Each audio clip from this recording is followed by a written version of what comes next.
The world today never stops. Phones keep buzzing, emails pile up, social media pulls us in without rest. Our schedules are packed from morning to night, yet something still feels missing inside. We stay busy, but not at peace. We keep moving, but not truly going anywhere. A day passes with hundreds of small decisions. Replying to messages, finishing tasks, chasing other people's expectations. On the outside, everything looks fine, but inside, there's a lingering exhaustion. Not physical tiredness, but a kind of depletion that's hard to name. Many people think rest is a luxury, something that comes only after everything is done. But the work never ends. The pressure doesn't disappear. So we keep postponing rest, as if the soul can wait until we're free to be cared for. Burnout today is not loud. It quietly slips into every moment. When we scroll without knowing what we're looking for, when we sit still but feel uneasy, when everything seems enough, yet the heart feels empty. The Bible says, "Come to me, all you who are weary and burdened." This invitation is not for the perfect. It is for the exhausted. Yet we choose to push ourselves instead of stopping. Modern culture teaches that our value lies in performance. Do more, faster, better. But the more we try to prove ourselves, the further we drift from who we are. We become machines that react, no longer people who truly live.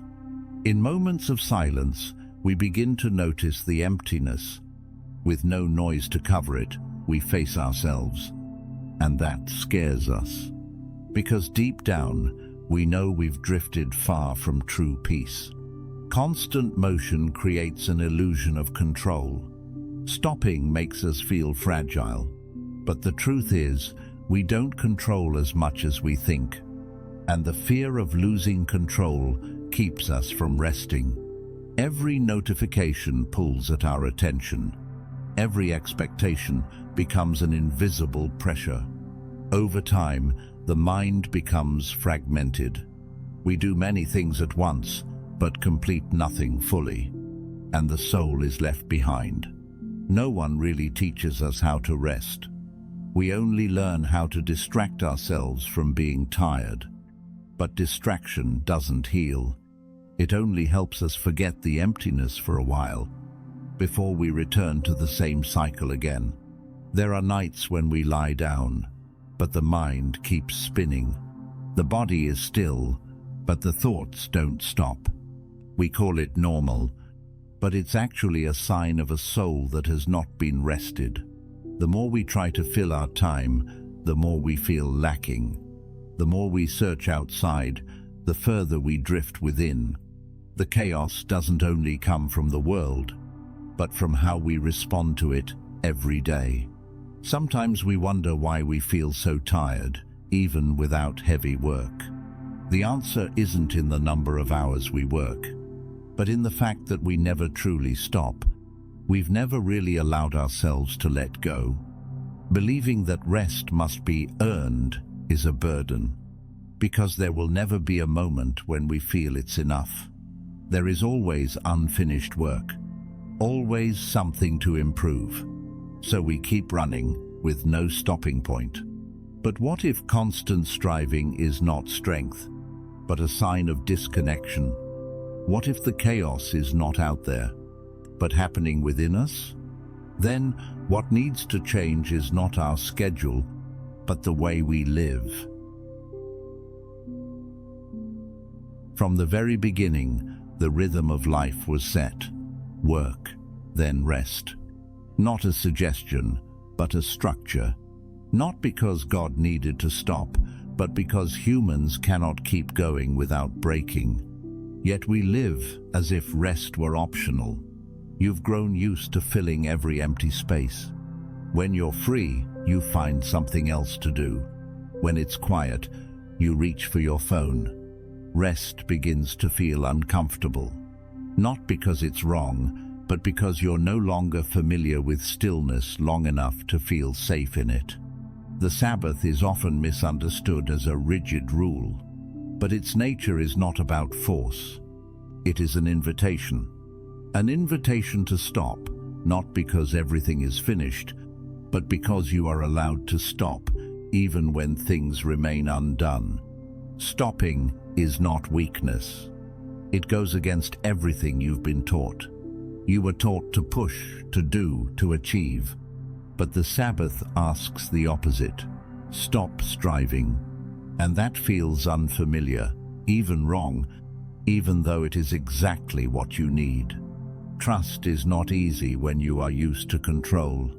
When you stop, you have to accept that not everything depends on you.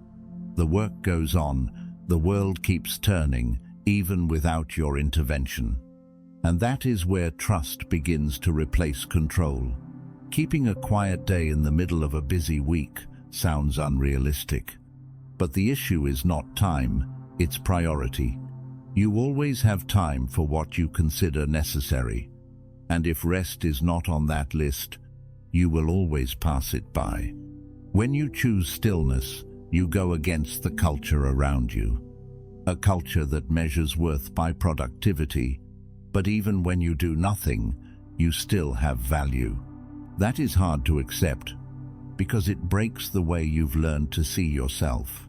You are not sustained by constant effort. You are held by something greater. But if you never stop, you will never notice it. You will think everything depends on you, and the weight will only grow heavier. Stillness does not bring immediate results. No achievements, no feedback, no recognition. But it builds a foundation, a place where you don't have to prove anything, don't have to achieve anything, only to be present and to be held. In the quiet, you begin to see more clearly, not the outside world, but yourself, what you are chasing, what you are avoiding. And this is not always comfortable, but it is necessary if you want to live truthfully.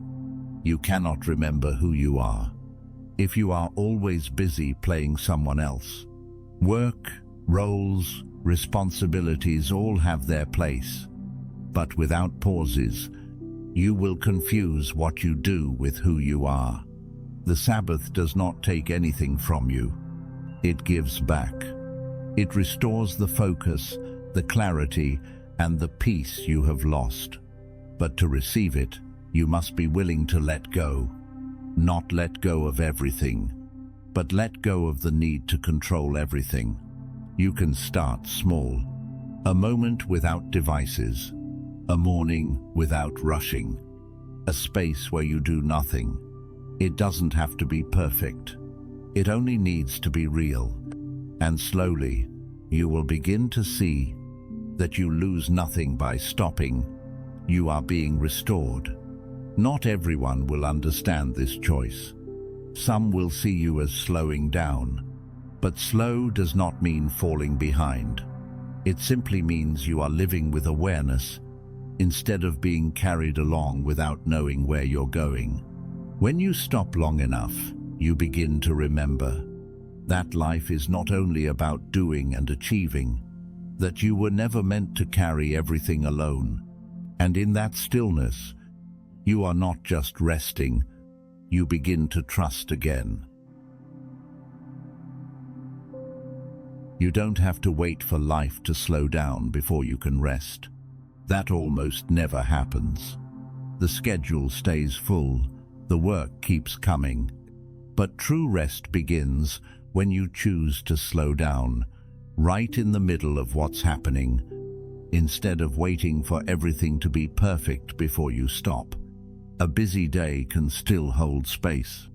It doesn't take much time, just a moment where you turn off the noise and do nothing, not to fill it, not to distract yourself, just long enough to notice where you are and what you're feeling.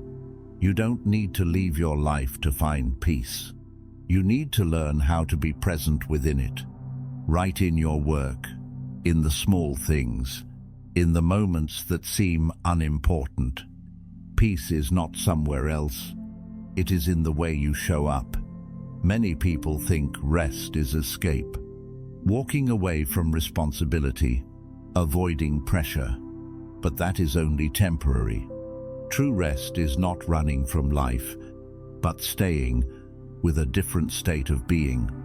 No tension, no rush, no need to control. A deep breath can be a beginning. A short prayer without needing many words. A moment where you pause and turn your attention inward. These things are small, but they are real. And they make a difference if you practice them consistently. You don't need to create anything special. No complicated rituals. Just a space that is real. A moment not interrupted by notifications, work, or noise. A place where you don't have to do anything to prove your worth. When you stop, you begin to realize how much you've missed. Not opportunities, but yourself. The emotions you've pushed down, the thoughts you haven't listened to. And as you begin to pay attention, you begin to understand what's really happening within you. Presence does not come instantly. At first, it will feel uncomfortable. Your mind will want to return to familiar busyness. But if you stay patiently, you will feel things begin to settle. Not because they disappear, but because they no longer pull you away. You begin to hear what was once covered up. Not external noise, but a quiet voice within. No pressure, no force. Just a gentle reminder that you are not alone, even though you've grown used to living as if you had to carry everything yourself. The feeling of being held does not come from better control. It comes when you loosen your grip, when you accept that not everything needs to be solved right away. And in that pause, you begin to feel lighter, even if your circumstances have not changed. You don't have to do anything big. You don't have to change your whole life in one day. Just begin with small, real pauses. A few minutes each day where you are not chasing anything. And slowly, you will start to notice the difference. There will be times when you forget. You'll get pulled back into the old rhythm. That's normal. But each time you notice, you can return. No need to judge yourself. Just pause again. And each time you do, you are learning to live a little differently. True rest does not make you weaker. It makes you clearer. When your mind is no longer stretched thin, you see things more honestly. You make better decisions. And instead of reacting under pressure, you begin to live with awareness. You don't need to feel okay before you stop. Stopping is what helps you become okay. If you wait for perfect conditions, you will never begin. And the exhaustion will continue, even though you already see the problem. When you pause long enough to truly be present, you are not just resting. You are returning. Returning to a peace that was always there, but covered over. Returning to the trust that you were never meant to carry everything alone. And from there, you begin to live differently.